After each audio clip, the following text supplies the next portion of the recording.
Good morning. Thank you for joining me again for Kingdom Kids.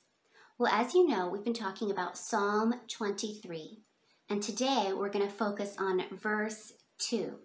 But before we do that, I'm going to read you the whole psalm. The Lord is my shepherd, I shall not want.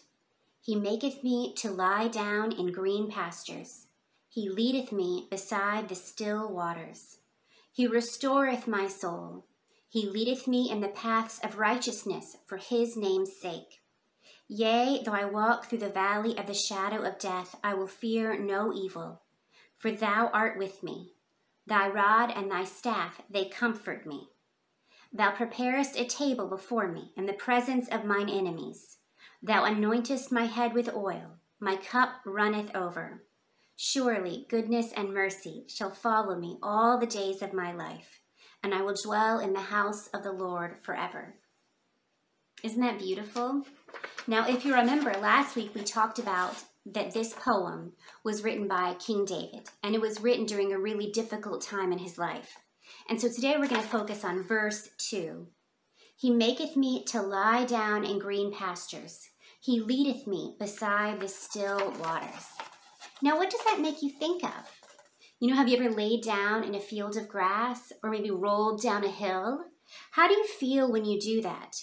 When you lay on the field and you look at the sun, or maybe you watch the clouds and try to figure out what shapes they are, or maybe it's nighttime and you're looking at all the stars. It's pretty peaceful, isn't it? It's pretty calming, and it makes you realize how big the universe is around us all. What about still waters? Now remember, David was probably living in caves when he wrote this psalm. And so being led to still waters in these caves or in this desert would have been really amazing. You know, water is one of the most important things that humans need.